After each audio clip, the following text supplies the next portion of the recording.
A Prova de Bala.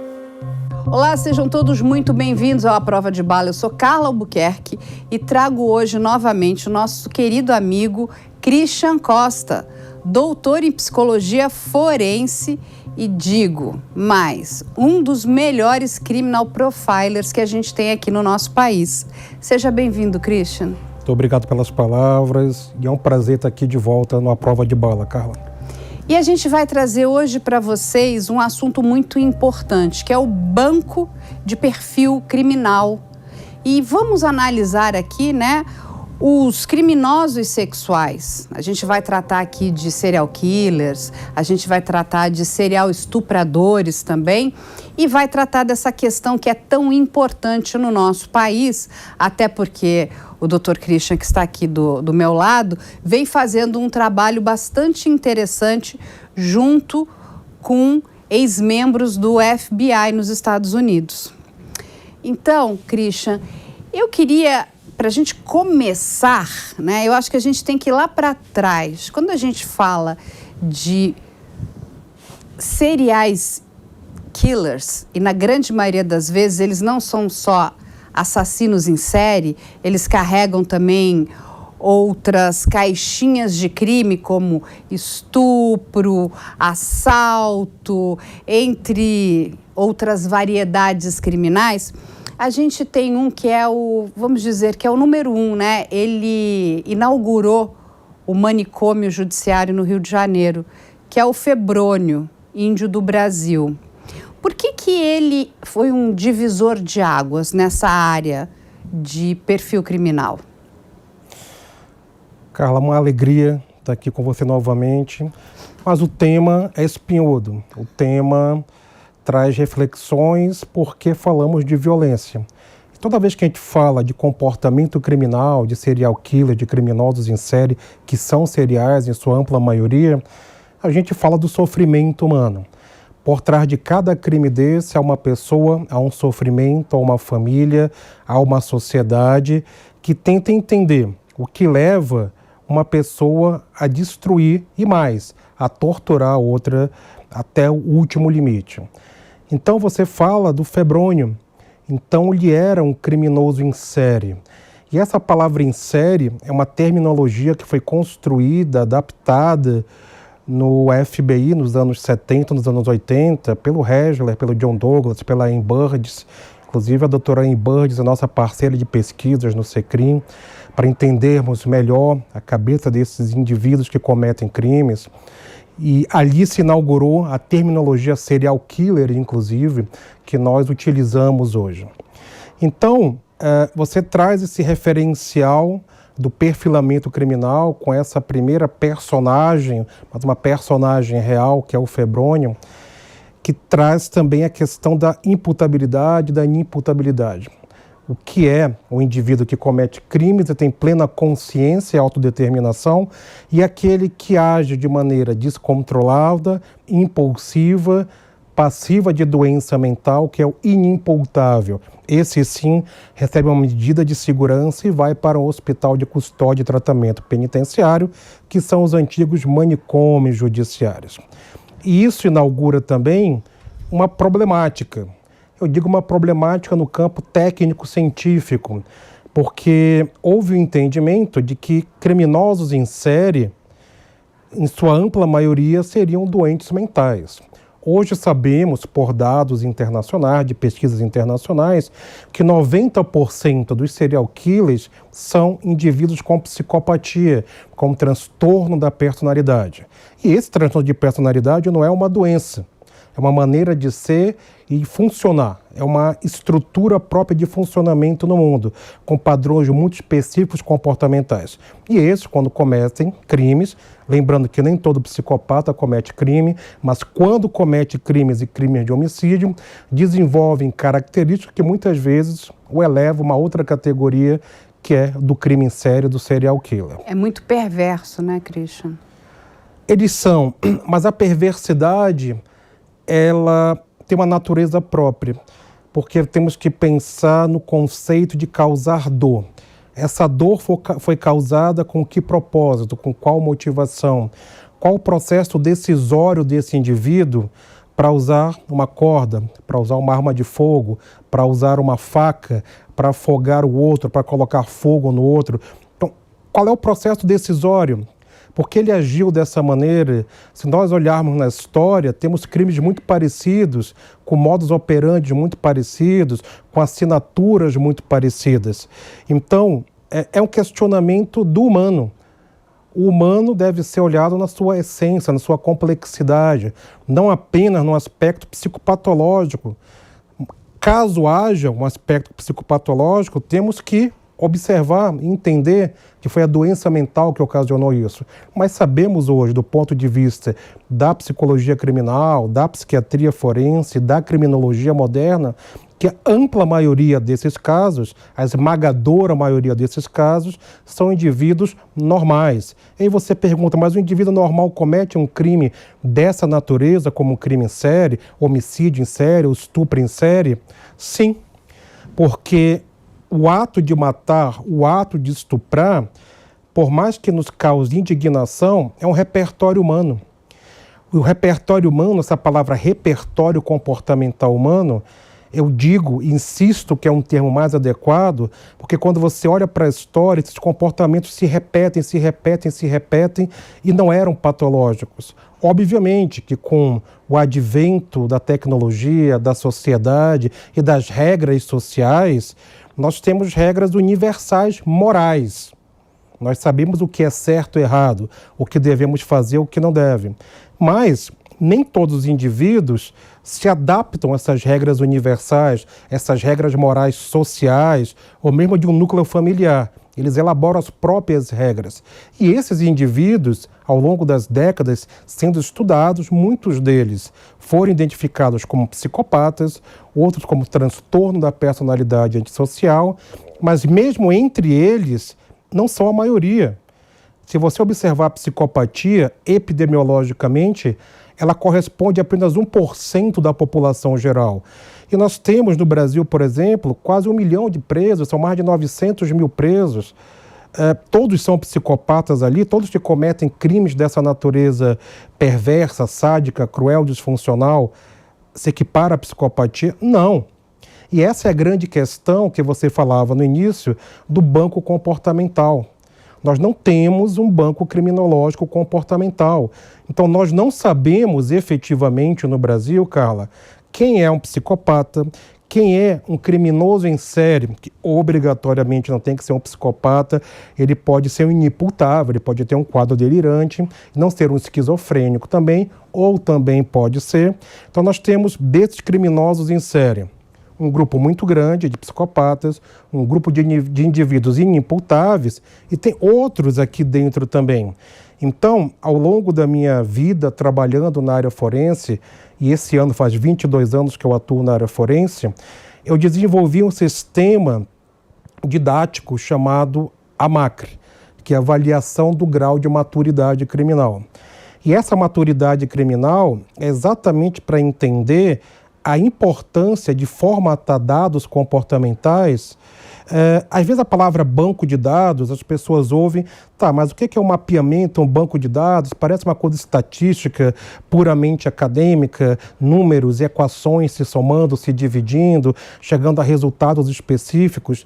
Mas um banco dessa natureza, que o Brasil não tem, o que temos é o banco genético. Temos o Anuário de Segurança Pública do Brasil, que traz dados muito importantes. É um estudo muito sério que o Brasil tem, esses anuários, mas não trazem dados do processo decisório que leva esse indivíduo a cometer um crime. Então, é importante, né? Por isso que eu pedi para o Christian fazer essa explanação aqui grande, porque é uma incógnita. Por que não temos isso, né? Porque quando a gente começa a avaliar o nosso país, quando a gente fala de Brasil, é um país de dimensão continental. Ele é muito grande, ele é muito diverso, né? O que acontece no Sul nem sempre é a mesma coisa que está acontecendo no Norte, ou no Nordeste, ou no Centro-Oeste, ou no Sudeste. E o que nos choca ainda, Christian, porque quando a gente para e olha para os Estados Unidos, né, eles estão anos-luz, inclusive a própria Europa, né, nessa questão do banco de perfil criminal. Quando esse banco de perfil criminal no FBI foi criado na década de 70, se não me engano, né? Então, há quanto tempo eles vêm acumulando informação que ela é valiosíssima? Ela é muito importante, porque hoje, né, a gente vive uma moda, todo mundo é psicopata. É a palavra da moda, já teve a época dos borderlines, agora são os psicopatas. Todo mundo cometeu crime... E do TDAH também. Teve a época do TDAH. Cometeu crime é um psicopata. E nem sempre a pessoa que comete crimes, ela é psicopata. Existia aí também, durante muito tempo, né, aquela dúvida. O psicopata, ele é um doente mental? Até que se ficou comprovado que ele não é um doente mental, ele é uma pessoa que tem um transtorno de personalidade. Até vou deixar o Christian explicar mais isso profundamente, mas o que é esse transtorno de personalidade? A pessoa nasce dessa forma e ela vai morrer dessa forma. Não tem uma cura, correto? Não tem uma cura porque não é uma doença, é uma maneira de ser, de funcionar e de interpretar o mundo. É uma forma própria de ser. Nós temos a tendência, desde o século XVIII, Carla, e isso começou com um pesquisador, aliás, um grande gênio, que é o Esquirol, mas as pesquisas dele criaram algumas correlações que afirmavam que o comportamento criminal, que o ato delitivo era um ato patológico, era um ato doente. Ora, para o século XVIII, depois para o século XIX, isso era aceitável, mas temos que evoluir cientificamente. Temos que entender novos paradigmas, temos que entender as novas dimensões do comportamento, e esse comportamento ele tem uma base onto- e filogenética, uma base ancestral, mas ele tem uma base moderna de consciência social, de consciência cultural social de momento, que é o momento que nós vivemos. Então temos crimes hoje de internet, que obviamente há 100 anos não tínhamos um crime de internet. Exatamente. Então é uma adaptação desse comportamento delitivo. Você hoje tem golpe do Pix. Isso há 10 anos não tinha golpe do Pix. Então os criminosos, as pessoas que decidem cometer crimes, elas também evoluem e acompanham a sociedade. E é aquele grupo que não se adapta a normas morais institucionais, municipais, estaduais e universais. Eles não se adequam a isso, eles não respeitam isso, criando regras próprias. E esse grupo, repito, é importante repetir, obrigatoriamente não é um grupo de psicopatas. São pessoas que cometem o mal, e o mal existe, mas o mal não é uma essência transcendental, não é um ser transcendental do ponto de vista técnico-científico, são falhas morais, uma impotência moral que leva esse indivíduo a cometer atos disfuncionais contra regras sociais, desafiando o sistema, desafiando a justiça, em desrespeito do outro, mas em benefício próprio. E por que isso é tão importante? Porque quando a gente, como o Christian aqui estava explicando, nem todo mundo é psicopata, né? Quando a gente está lidando com criminosos. Mas aqueles que têm características muito específicas, né? Ele tem falta de empatia, ele não vai assumir que cometeu crimes. Então, assim, tem várias características que são muito importantes. E por que a gente precisa ter essas características? Porque nós temos, gente, hoje ainda uma gama muito grande de crimes que não foram resolvidos. De homicídios, de estupros. E os crimes, eles se correlacionam. Nós estávamos tratando aqui, eu e o Christian, né, de um caso que ficou conhecido em Brasília como o Jack da Bike. Esse homem, ele estuprou mais de 70 mulheres, né? Ele foi condenado por estupro de 60. E ele tinha um modus operandi que era muito particular e muito diferente, né, do restante. Aí, conversando com o Christian, ele falou, Carla, a maneira como esse criminoso agiu é idêntica a um criminoso aqui de Mogi, não é isso? Mogi-mirim. De Mogi-mirim. E até hoje, esses crimes de Mogi-mirim, na região de Mogi-mirim, não foram solucionados. E aí a gente chegou na questão seguinte, por que não temos esse banco de perfil criminal? Porque é onde os estados poderiam se falar, porque esses criminosos, eles andam, eles não ficam parados. Quando a gente pega o Febrônio, e a gente está falando, gente, do começo do século passado. Esse homem ele cometia crimes, ele se impersonava, né? Ele roubou a identidade de um médico, que era o Dr. Gabina. Ele se passava por ginecologistas e vamos lembrar que naquela época, olha a inteligência do Febrônio. Ele não era um criminoso qualquer, porque a gente até, né, não podemos deixar de entender aquela época. Ele era um homem negro, você imagina ele conseguir fazer tudo isso numa época que era muito difícil. Ele fez o esquema de Ponzi. O que é isso? Ele roubava dinheiro das pessoas, né, e dizia que ia aplicar. Olha o golpe que ele passava. Então ele era estelionatário. Ele roubava a identidade, ele se passava por médico e não era médico. E aí ele começa, né? Ele tinha umas alucinações, ele começou a matar. Ele era também homossexual, ele começou a matar meninos. E ele ainda tatuava, né? Ele fazia umas tatuagens no corpo das pessoas que ele deixava morta ali. Mas ele andou, ele saiu de Minas, ele foi para o Rio de Janeiro, ele passou por São Paulo. Ele foi andando por vários estados, inclusive para fugir da polícia, para despistar as autoridades e poder continuar cometendo crimes. E aí, como a gente falou aqui no começo do programa, a gente está falando de um país enorme, que é o Brasil. Então, quando a gente para pensar nesses crimes que estão sem solução e que podem estar correlacionados com outros crimes. Mas, para isso, a gente precisa ter o banco de perfil criminal, correto? E você fala do Febrônio de forma feliz, Carla, no sentido de é um criminoso que agia no início do século passado, com um padrão comportamental idêntico de outros que cometem crime nesse momento da história. E antes do Febrônio, 100 anos antes dele, tinham outros que cometiam crimes iguais. Então, a importância de ter um mapeamento, ter um banco de dados dessa natureza, é saber que temos padrões comportamentais e que esses indivíduos eles tomam decisão antes, durante e após o crime. E nós não temos isso mapeado.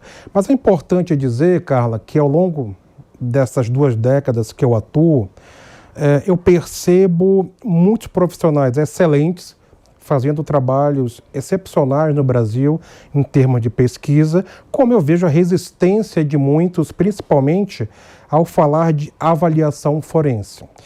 E alguns defendem que não se pode avaliar, por exemplo, dentro do ambiente penitenciário, porque você estaria violando regras humanas, de direitos humanos, e estaria ali tentando cristalizar, tentando rotular uma pessoa. Mas eu penso diferente. Eu penso que a radicalidade, o psicodiagnóstico, rotular, sim, é inadequado e até antiético. Eu acho que a proposta não é essa. A minha proposta, o meu entendimento, o meu convencimento é que devemos entender, através dessa pessoa que comete o crime, o processo decisório dela, o porquê que ela cometeu isso, qual a motivação dela. E não adianta eu ter todos os doutorados do mundo, fazer milhões de cursos, ler 1000 livros, se eu não sentar com essa pessoa e ouvir dela o porquê que ela cometeu aquele ato. Eu tenho que ouvir essa pessoa. Eu chamo isso, Carla, de engenharia reversa. O que é uma engenharia reversa? Nós muitas vezes tentamos analisar o crime, da cena do crime ao ambiente penitenciário. Eu acho que tem que ser o contrário. É nós irmos para o ambiente penitenciário, entender com essas pessoas as suas motivações de forma ética, respeitosa e técnica, cumprindo inclusive o artigo 5º da Lei de Execução Penal, que é a individualização da pena. Para mim, individualizar uma pena, eu tenho que entender os mecanismos decisórios e o comportamento histórico dessa pessoa. Eu só vou poder fazer isso entrevistando essa pessoa, avaliando essa pessoa de forma ética, prudente e respeitosa. Porque ele já cometeu, ele está em ambiente penitenciário e esse é o momento, não é para nós esquecermos essas pessoas lá, é para estarmos lá entendendo junto com eles o porquê eles fizeram isso. Sabe por que isso é importante, Carla? Porque a reincidência criminal no Brasil é altíssima, é uma das mais altas do mundo. temos vários estudos sobre a reincidência no Brasil, com dados diferentes, mas de maneira geral, se nós juntarmos esses estudos, os números são altos, a reincidência é alta, principalmente em crimes sexuais, por exemplo. Então imagina que esse criminoso sexual que hoje está preso, amanhã ele vai sair e muito provavelmente ele vai voltar a cometer crimes. Não, e como você falou, né, o Christian trouxe um dado importante da penitenciária para o local de crime. Aí a gente pode trazer até o caso do Ted Bundy nos Estados Unidos. Isso aconteceu exatamente dessa forma. Ele já estava preso, mas ele não havia confessado os outros crimes.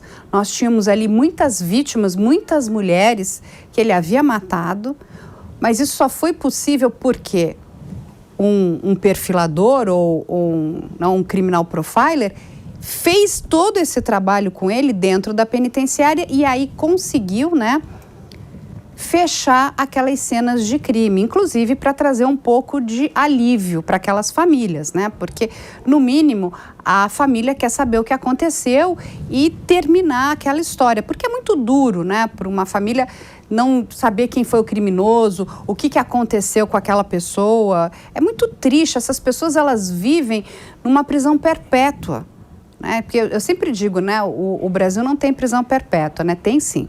Para a família da vítima tem prisão perpétua sim, porque eles vivem naquele sofrimento que é infinito, infinito. E quando você não consegue solucionar aquele determinado crime, isso ainda é pior, você não dá uma resposta para a sociedade.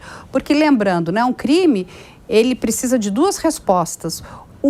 A primeira para a família da vítima e a segunda para a sociedade, que quer entender o que aconteceu, né? Aonde estamos errando, quem somos nós, não é?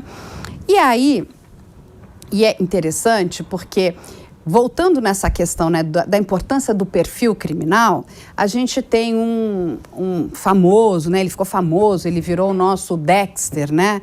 Ele era quase que o justiceiro, né?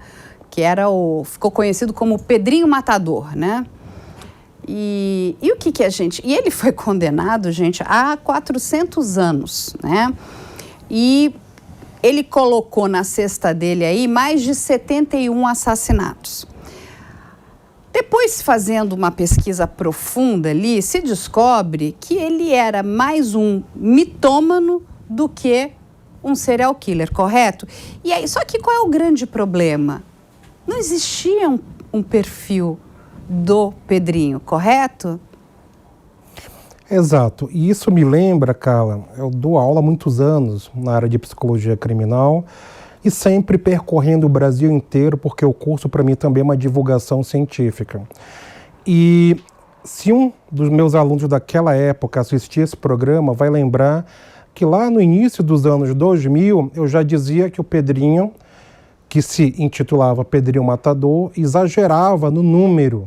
Parecia um discurso um pouco delirante, inclusive. Parecia, não estou dizendo que é um diagnóstico que ele seja delirante, mas me lembrava um discurso delirante, quase mitomaníaco. Houve homicídios? Houve.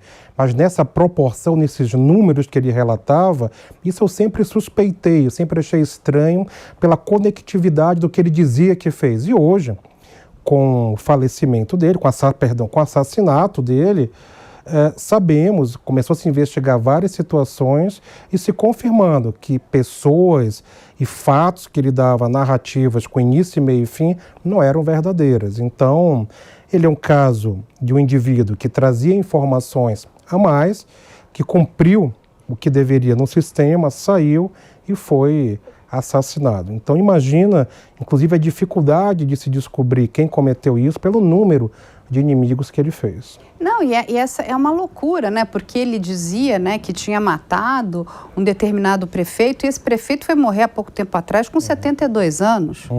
Ou seja, a própria imprensa compra, né, essas histórias mirabolantes, né? Porque é muito interessante você trazer uma história mirabolante, né? Ela vende, inclusive, mais, né? É interessante essa loucura, mas é verdade. Mas olha a importância da gente ter esse banco, né, para inclusive entender quem são essas pessoas, né? Do que elas são realmente, elas são capazes do quê? Eles são psicopatas, eles são mitomaníacos, eles são o quê, né? Eles são estriônicos, eles são narcisistas. Quem são essas pessoas? Porque muitas dessas pessoas, como o Christian aqui bem explicou, não são doentes mentais, não têm doença mental. Eles têm vários outros problemas. Aí a gente até pode trazer a história, né, de um americano que ficou bastante famoso, que é o Dahmer, que muito erradamente, né, é colocado como um psicopata. E o Christian também uma vez explicou muito bem que ele é muitas coisas menos um psicopata. Correto, Christian? Exatamente. E você falou, mas quem são? Quais as características desses indivíduos? Não sabemos, eu também não sei. Eu sei a partir das unidades prisionais que eu trabalhei, das pesquisas que eu fiz, dos artigos que eu escrevi, das unidades prisionais dos estados que eu fui consultor e tive acesso a essas informações, a essas avaliações. Então são coisas... Esse trabalho que eu faço, dentro do mar de informações, são pequenas gotas ainda. É necessário mais dados, inclusive, de natureza epidemiológica. Repito, para entendermos, para sabermos quem são, o que causa realmente, tá? Qual é a causa da violência. Isso é muito comum perto de eleição. Você vai ver 300 candidatos, cada um dando a sua justificativa para a causa da violência. E entra governo e sai governo, independente de partido, independente se é federal, estadual, municipal, entra e sai dentro da história e não se resolve. Eu entendo, Carla, que a violência não vai acabar, porque o traço da violência, o componente da violência é intrínseco da natureza humana. Somos uma espécie violenta. No entanto, alguns tipos de crime que têm padrões comportamentais, nós conseguimos evitar, sim. Não fazemos isso porque não sabemos esses padrões no Brasil. Você falava no início, colocou muito bem também, Carla, que o Brasil tem dimensões continentais. E nós temos características específicas em cada região do país. Então, os crimes na região norte são diferentes dos crimes no sudeste e no sul. No Nordeste também. Você vê, por exemplo, as guerras de facções. No Sudeste tem um grupo, no Sul tem outro que predomina, no Norte tem outro, no Nordeste agora, nesse exato momento, o Rio Grande do Norte está sendo atacado. Exatamente. Também em função de facções. E nós não sabemos, por exemplo, dentro dessas facções, nós sabemos o funcionamento, a hierarquia, mas nós não sabemos o perfil de quem age em cada setor. E quem está no comando, por que está no comando. Não, isso é importantíssimo, porque se você não conhece, né, o perfil psicológico daquele determinado criminoso, dificilmente você vai conseguir combatê-lo. Você vai usar a força. Mas na grande maioria das vezes, o que precisamos usar é de estratégia e inteligência. Estou correta? Exatamente. Você falou tudo agora. Esse é um trabalho de inteligência. Não é a inteligência que já existe, é a inteligência de informações do comportamento. E só reforçando mais uma vez, não estamos falando de psicodiagnóstico dessas pessoas. Não. Estamos falando dentro do campo criminológico, do entendimento do processo decisório que levou a pessoa A, B, C e D a cometer crimes A, B, C e D. O momento, o dia, a vítima, a arma, se foi planejado, se não foi, o tipo de ferimento, se é um reincidente, se não é, quais os gatilhos comportamentais que ativaram essa pessoa a agir dessa maneira. Nós temos hoje um boom de feminicídios. Crimes sexuais crescem em progressão geométrica. É verdade. Há estudos, Carlas, que demonstram que nos últimos 10 anos houve 600 mil, mais de meio milhão de crimes sexuais no Brasil. Sendo desses, 75% estupros contra vulneráveis. 75%. Ou seja, que a gente está falando de crianças menores de 12 anos. Isso, o vulnerável é menor de 14 anos, né? Segundo o artigo. São menores, sim. Pelo Instituto, né? São crianças, inclusive, menores de 12 anos. Sim. Isso é muito triste. Isso acontece dentro da casa dessas crianças. E acontece com o pai, acontece com o padrasto. Eu acabei um estudo amplo agora com estupradores de vulnerável e a grande maioria desses abusadores são padrastos. Então, olha só um dado importante, são padrastos entre 25 e 40 anos de idade. Então, um dado desse já demonstra, nossa, então, qualquer mulher que se separe, que tem o direito de continuar a sua vida, tem que estar paranoica com um novo relacionamento? Paranoica não, mas atenta ao comportamento, aos sinais que essas crianças trazem. Olha só a importância dos sinais, porque temos a vitimologia também. Crianças que são abusadas, Carla, trazem sinais comportamentais específicos. Sinais esses que aparecem dentro do ambiente escolar, inclusive. E falando em escola, tivemos agora, essa semana, um ataque brutal aqui em São Paulo de um jovem de 13 anos, que cometeu um crime bárbaro. E como ele, outros jovens no Brasil e no mundo cometeram crimes iguais. Temos que estudar isso. Não é só pegar esse rapaz e tirar da sociedade. Temos que entender esse comportamento. Houve aqui, houve no Rio de Janeiro, houve no Espírito Santo, houve em Santa Catarina. Temos que entender. Não importa se são 5, 10 crimes.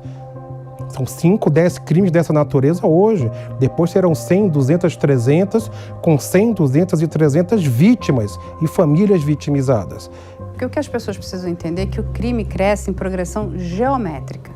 Infelizmente, o crime, como o Christian explicou aqui, ele vai acontecer sempre. A questão é como estamos nos preparando para combatê-lo, né? É a questão da prevenção. Então, assim, eu acho que a gente já caminhou muito, né? Com a chegada aí do banco de perfil genético. Então, hoje, todos os agressores sexuais, né? Eles têm o seu perfil genético hoje colocado nesse banco, inclusive alguns casos de homicídio também. Ou seja, para que, né, esses criminosos sejam identificados. Isso aconteceu no caso da menina Beatriz Angélica, lá naquela região de Petrolina, aonde a mãe implorava para que o perfil genético do agressor fosse colocado no banco. E ninguém entendia por que esse perfil genético não ia para esse banco. E essa mulher teve que andar, gente, 800 quilômetros a pé, implorando, né, chamando atenção para o problema gravíssimo, né, que ela vivia, ela com a família dela, porque não encontravam quem era o criminoso. Aí, quando ela consegue ali, né, uma audiência com o governador e com o secretário de segurança na época, o governador fala, como não está o perfil não está no banco, né? E ela falava que não, explicava, não estava. O governador fala, então temos que colocar imediatamente. Quando coloca, o que acontece? Deu um match. O criminoso foi encontrado. E aí foi capturado. Agora está indo a júri. Ou seja, olha como é importante. A gente está falando de um banco de perfil genético. O que a gente precisa caminhar é para ter um banco de perfil criminal. Para a gente entender como é que esses criminosos, né? Eles, como o Christian falou, como é que eles pensam, como é que eles vão se organizar. O que foi um fator decisório para ele cometer aquele determinado crime. Porque uma vez conversando com ele me disse uma frase que eu gostei muito. Ele falou, ninguém acorda e fala, hoje eu vou matar alguém. Não é assim, não é? Tem uma sucessão de coisas que vão acontecer. E aquilo vai levar aquela determinada pessoa a cometer aquele determinado crime. Tem um caso que eu até pedi para o Christian aqui contar, que é um divisor de águas também, que são os emasculados ali de Altamira, né? Que é um crime bastante grande, demorou-se bastante tempo, inclusive, para capturar o Chagas, não foi isso? O Chagas agiu por 15 anos. 15 anos, gente, é muito tempo. Os crimes começam em Altamira, no Pará, e vão para São Luís do Maranhão, onde ele foi preso em 2003. Ou seja, ele caminhou, né? Saiu de um lugar e foi para o outro. Exatamente. É muito triste a história desse crime, porque foram 42 crianças emasculadas, de forma sádica, cruel. A polícia se dedicou muito, trabalhou de forma muito séria, os peritos, o delegado na época conseguiram prender o Chagas. Houve toda uma equipe ali forense colaborando, entendendo o perfil do Chagas, ali no ano de 2004, na cidade de São Luís. E houve um entendimento naquele momento que todos os crimes de emasculação, tanto em Altamira quanto em São Luís, no Maranhão, eram de uma única pessoa, que era um serial killer, nesse caso, o Chagas. No entanto, Carla, é importante ressaltar que nem todos concordam com essa premissa e com essa argumentação. Há, dentro da justiça desses estados, profissionais que acham que não é só do Chagas, é também do Chagas, mas que outras pessoas, inclusive alguns médicos, teriam cometido esse crime. O meu entendimento, a minha modesta opinião, todos os crimes foram cometidos pelo Chagas.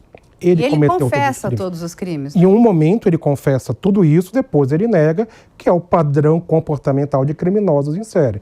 Eles assumem o momento, depois negam tudo. À medida que o tempo da cadeia vai passando e que ele percebe não vou sair tão cedo daqui, eles começam a negar. Esse é um padrão quase que universal.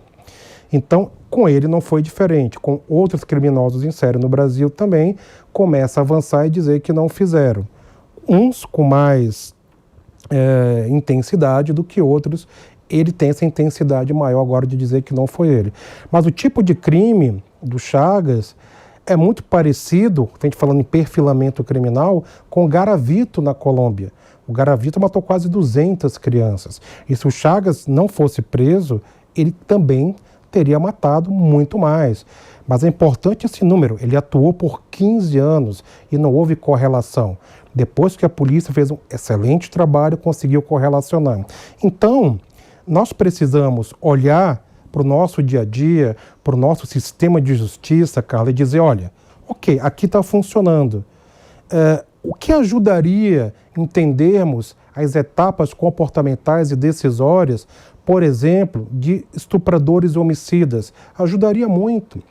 Se você perceber isso associado a drogas, ao tráfico de drogas, a facções, tem uma correlação muito grande, inclusive de criminosos sexuais que usam drogas antes de cometer crimes.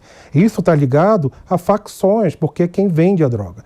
E uma vez eu entrevistando, obviamente não posso dizer o nome, um narcotraficante em uma penitenciária federal, eu ouvi dele. Ele falou assim para mim, doutor, nós não batemos na porta de ninguém para obrigar essa pessoa a usar droga. Nunca fizemos isso. Eles vêm até a gente. E a gente tem que ter esse produto, já que tem uma procura, tem que ter uma oferta. Então isso é verdade. Então entramos num outro paradigma, que é uma questão de saúde pública, que é a dependência química. E essa dependência química favorece a manutenção de facções que são muito bem organizadas. Se nós olharmos aqui para a Cracolândia, em São Paulo, é uma região que eu torço que se resolva, mas é muito difícil resolver essa situação se você não entender os padrões comportamentais, não só do traficante que está ali, mas dos níveis e tipos de usuários que estão ali. Tem toda a modalidade de usuário na Cracolândia. Então, tem aquele que realmente está completamente dominado, inclusive neurologicamente, com uma dependência neurológica, a dependência física pela droga, além da dependência psicológica. Ele não é só um usuário da droga, ele é um dependente dessa droga. Ora, se eu entendo que ele é um dependente, da onde que essa pessoa veio, qual é a história dela, como que ela chega até ali, precisamos entender esses dados. Mesmo os traficantes que atuam ali são de várias regiões do país que estão ali, não só de São Paulo. Da onde vem essa droga? Claro, a inteligência da polícia é muito eficaz e muito responsável em São Paulo. Eles têm essas informações, mas os processos decisórios comportamentais nós não temos. Então, observa que rapidamente a gente liga, Carla, a dependência ao crime sexual, ao crime de homicídio, ao roubo e furto, está tudo interligado. Como isso poderia ajudar as nossas forças policiais, né? Nós estaríamos aí anos-luz se nós tivéssemos esse banco, né, essas informações coletadas. Porque é o que você falou, Christian. Olha a quantidade de informação, só você já, né, reuniu, guardou, está armazenada de forma profissional, porque, né, foi contratado para fazer aquela verificação, né, ou seja, de cessação, né, de periculosidade, ou para fazer uma avaliação. Mas imagina isso tudo nesse banco, como acontece nos Estados Unidos. Porque os Estados Unidos, gente, tem isso e funciona muito bem. Você falou uma coisa importante. O meu banco de dados pessoal de pesquisador é um banco de 5.000 sujeitos. Alguns podem pensar, nossa, você fez 5.000 avaliações? Fiz. Então é muito, não é pouco. Né? Porque eu precisei de 15 anos para fazer essas avaliações em ambiente penitenciário. Mas esse número pequeno, de 5.000 frente, uma realidade macro, já me ajudou a entender uma série de comportamentos e os casos que eu atuei me ajudou a solucionar, a colaborar na solução de casos a partir dessa experiência, desse pequeno banco de dados que eu tenho. Então eu imagino que se a gente ampliar essas informações, não só para um grupo restrito de algumas unidades prisionais específicas, de cidades específicas, a gente vai conseguir ter uma leitura maior. Mas aí, Carla, tem uma outra questão importante, que é a vaidade humana. Poucos vão reconhecer que é importante isso porque não entendemos ainda o comportamento criminal. Então, muitas autoridades preferem responder que não precisamos, porque os dados que nós temos está resolvendo, estamos prendendo. Só que, sim, se prende. Mas essas pessoas saem, porque é cláusula pétrea da Constituição brasileira, que essas pessoas vão sair, não podem ficar presas. Então, é uma questão, temos que ter a humildade política, a humildade humana, a humildade científica de dizer, não sabemos tudo, não entendemos tudo, precisamos estudar mais. E aí o Brasil não tem cultura científica. Os nossos padrões educacionais são baixos em relação a outros países. Então, tudo está interligado. Precisamos de autoridades, ministros, secretários de Estado, governadores sensíveis e que tenham essa humildade de olhar para um problema de segurança pública e entender que não é somente o trabalho da polícia. A polícia está sobrecarregada, a polícia faz um bom trabalho, a polícia está todo dia nas ruas. Ai de nós sem a polícia no Brasil. Isso seria um mecanismo, um sistema para colaboração para as decisões de segurança pública, porque a segurança pública tomaria decisões a partir de ciência forense. E eles não conseguem estar nas ruas, nas delegacias, nas cenas de crime e ainda fazer um levantamento desse. Então, existem profissionais da psicologia, da psiquiatria, de áreas afins, no Brasil inteiro, muitos cursos, muitas especializações, muita gente boa querendo arregaçar as mangas para trabalhar e não tem espaço. Então temos que pensar também no espaço para que essas pessoas se tornem perfiladoras, não só para resolução de casos, mas para mapear esse comportamento. Imagina que eu comecei a atuar, Carla, no ano 2000. Eu imagino que se do ano 2000 para cá, pelo menos algumas capitais tivessem feito isso, os dados que a gente teria já seriam robustos. Talvez a gente tivesse uma outra resposta em outro tipo de enfrentamento para a violência. Temos vários tipos de violência. Tem a violência que é o feminicídio. Um casal briga dentro de casa em 4 paredes. Como é que se previne isso? Do jovem que entra na escola e mata com arma de fogo, com faca. Da mulher que sai cedo para trabalhar às 6 horas da manhã e é estuprada. Dessa mulher que deixa um filho em casa e o padrasto estupra. Violência contra o idoso, violência contra a mulher, violência contra todos os gêneros, contra todas as pessoas. É muita violência, são características específicas, são cenários diferentes, são cenas diferentes.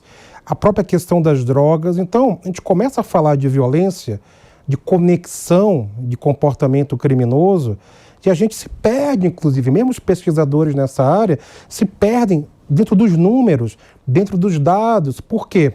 São dados que não são comportamentais, são dados de idade, onde nasceu, a família que veio, o tipo de crime, o tipo de resposta, são dados muito importantes. Como eu falei, inclusive, eu elogio o Anuário de Segurança Pública Brasileiro, tem um anual, um anuário, que traz dados muito relevantes e muito importantes. Se a gente consegue fazer algo semelhante no campo comportamental, todas as secretarias de segurança e da administração penitenciária e até da educação de todo o Brasil fornecendo dados e tendo protocolos específicos, teremos mais robustez científica para sentar e entender quais fenômenos comportamentais estão por trás de cada ato infracional no Brasil. Só para as pessoas terem uma ideia, né? Eu um dia estava conversando com o Christian, eu tive acesso a algumas informações, inclusive ligadas a estupro, né?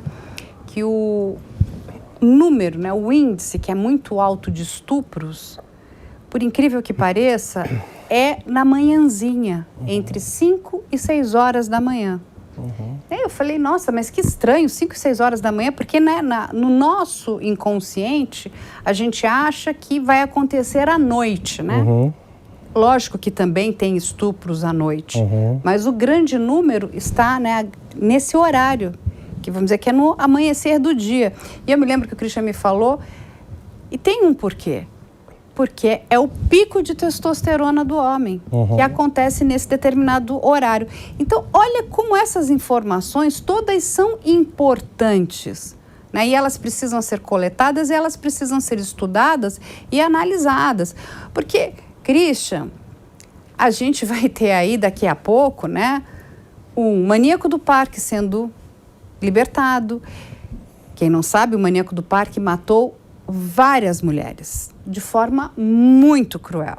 Não só matava, como abusava dos seus corpos mortos, né? Ele fazia necrofilia, inclusive. A gente tem aí Eugênio Spickevitz. Vamos relembrar aí o médico pedófilo, que também está para ser solto. Aí eu te pergunto, essas pessoas têm condição de voltar para o convívio social? Eu acho muito difícil que eles não venham a cometer crimes novamente.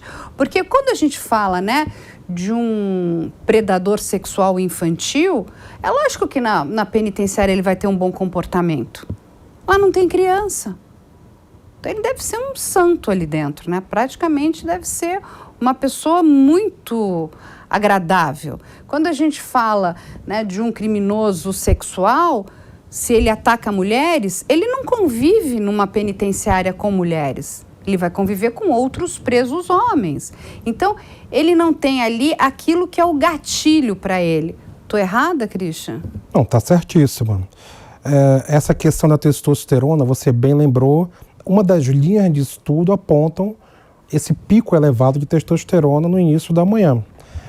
É uma das explicações para esse tipo de crime no início da manhã, final da madrugada, início da manhã.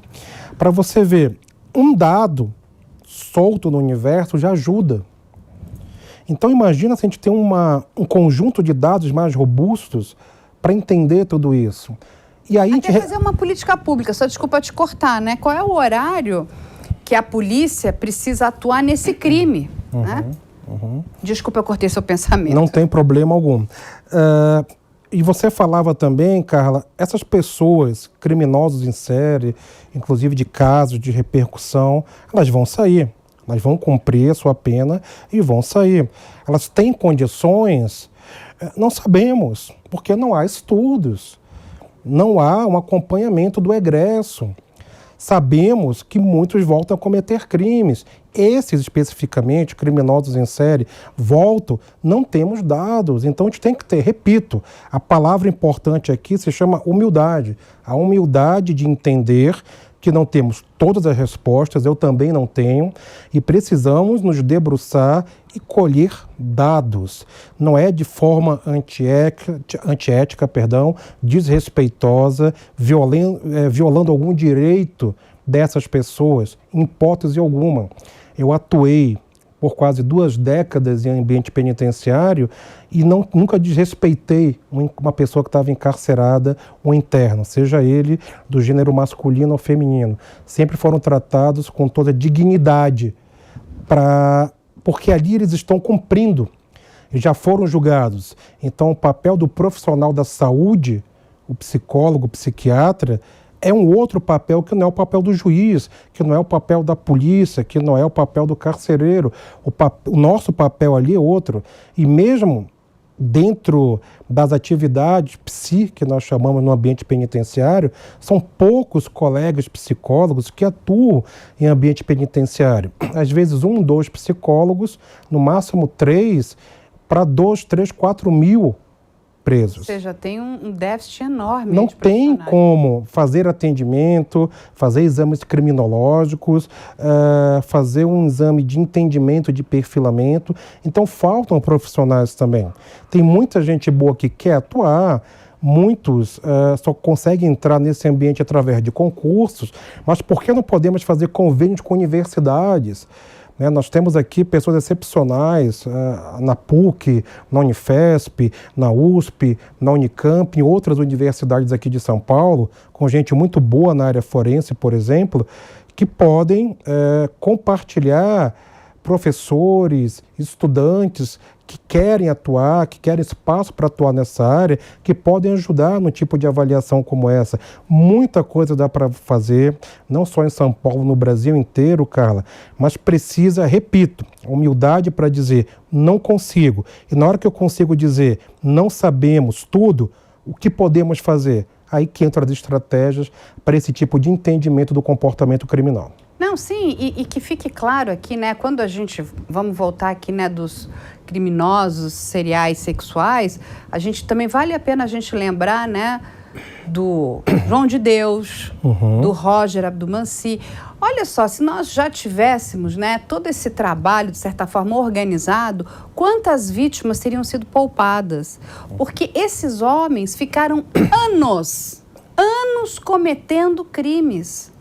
As vítimas, elas eram ignoradas, invisibilizadas,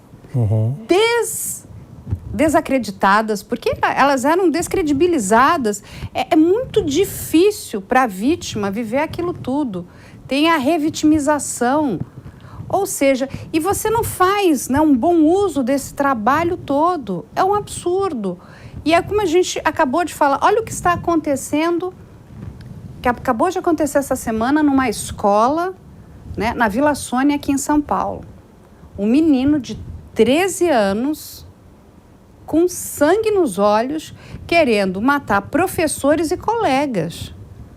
E sabe, e fiquem pasma, esse menino ainda noticiou o crime dentro da plataforma Discord, noticiou o crime no Twitter, só que, olha, a gente está a anos, sabe, luz de distância de tudo isso.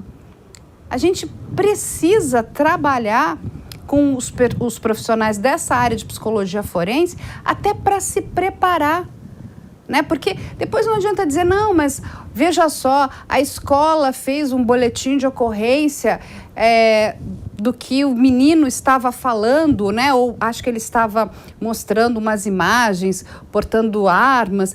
Mas você imagina se a polícia vai verificar todas as pessoas que têm imagens portando arma? Ela não vai fazer outra coisa. Você precisa ter esse tipo de profissional, acho que até também antecedendo a polícia. Porque rapidamente ele poderia ser acionado, não é isso? E até, olha, a escola está precisando de um perfilador aqui, de um criminal profiler. Esse menino, ele é um potencial perigo para a escola? Ele é um potencial perigo para os colegas? O que precisa ser feito? Precisa ser chamado a família, o pai e a mãe? Porque, assim, a polícia, ela é o último ato. A gente precisa trabalhar com a prevenção. Olha como é importante o trabalho, todo esse trabalho de psicologia forense. Porque se nós tivéssemos, né, imagina, vamos pegar aqui você, Christian. Digamos que você tivesse sido acionado, né, por essa determinada escola que traria esse determinado problema, esse dilema. Temos aqui esse adolescente muito jovem com essas determinadas características. Você é um profissional habilitado e capacitado para saber se esse menino vai ser um problema ou não. Muito mais até do que um policial. Me corrija se eu estiver errada. Porque o policial ele vai procurar por armas, ele vai procurar para saber se o menino tem alguma conexão criminosa.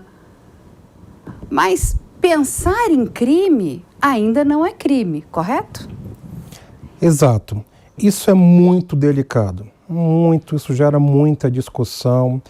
Muitos são a favor de fazer esse tipo de avaliação, muitos são contra também. E são argumentos poderosos dos dois lados. Qual é a minha opinião? A minha opinião é que esses professores podem ser treinados não para fazer psicodiagnóstico, mas para identificar sinais. Inclusive, crianças vítimas de abuso sexual, os primeiros sinais aparecem no ambiente escolar.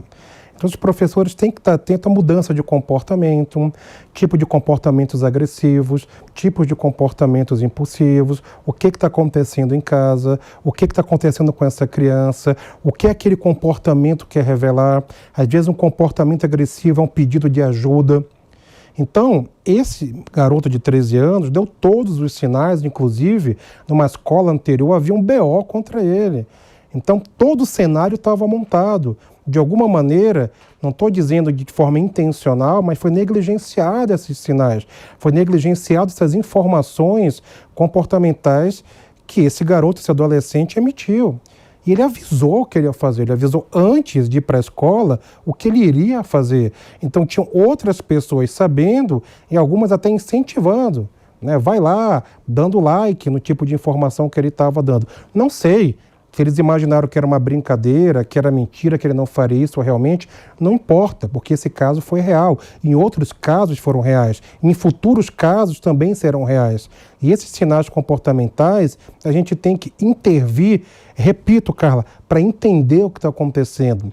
De todos esses jovens, adolescentes que cometeram crime em ambiente escolar no Brasil, o que assemelha? Quais foram os motivadores? Qual foi o histórico? Quais os sinais? Onde tudo começou. Exatamente. Não temos esses dados. Porque esses dados têm que fazer parte tanto da inteligência de uma Secretaria de Segurança, como da inteligência de uma Secretaria de Educação. Nossa, mas uma Secretaria de Educação tem que ter um núcleo para avaliar isso? Tem.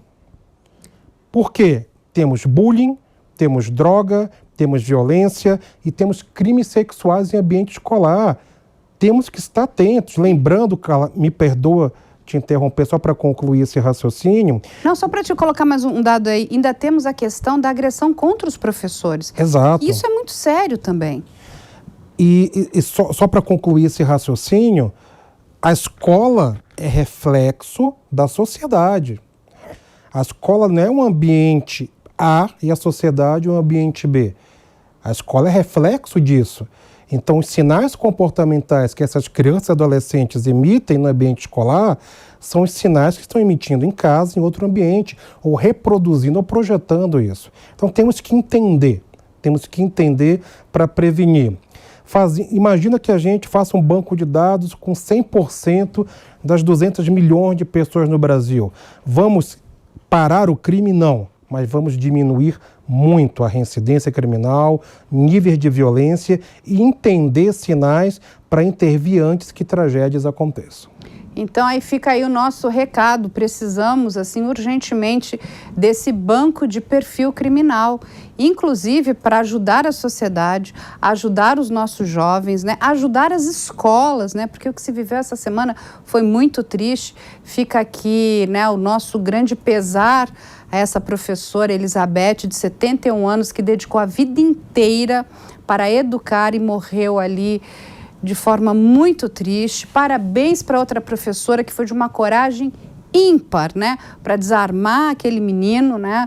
Mas a gente precisa entender o que está acontecendo, porque isso vai né? A questão é que isso tem um potencial de crescer de forma geométrica. E aí, o que a gente vê nos Estados Unidos hoje, infelizmente, a gente tem um ataque por dia em escolas nos Estados Unidos. Ou seja, precisamos fazer alguma coisa. Atitudes precisam ser tomadas, né? E a gente realmente precisa de um trabalho para entender o que se passa na cabeça dessas pessoas, sabe, estudar isso até para que a gente possa melhorar, inclusive, o trabalho da nossa polícia. Porque nós temos ali um número também que é limitado de pessoas. Não é eu preciso de mais 10, vai aparecer 10, mais 50 aparece 50. Não é assim, né? É isso que a sociedade precisa entender. Então eu vou agradecer aqui ao nosso amigo Christian. Vamos chamar ele muitas outras vezes, porque é uma área que nos interessa muito aqui, né? Inclusive, eu sempre digo que passar informação é ajudar também, né? A gente ajuda com informação. Christian, muito obrigada. Eu que agradeço e que esse trabalho, não apenas o meu, mas de outros profissionais da área forense no Brasil, que essas pessoas sejam ouvidas, porque elas têm muito para colaborar e seu trabalho pode fazer a diferença no final. Exatamente. E foi muito bom estar com vocês no programa de hoje. A gente espera vocês na próxima semana no A Prova de Bala.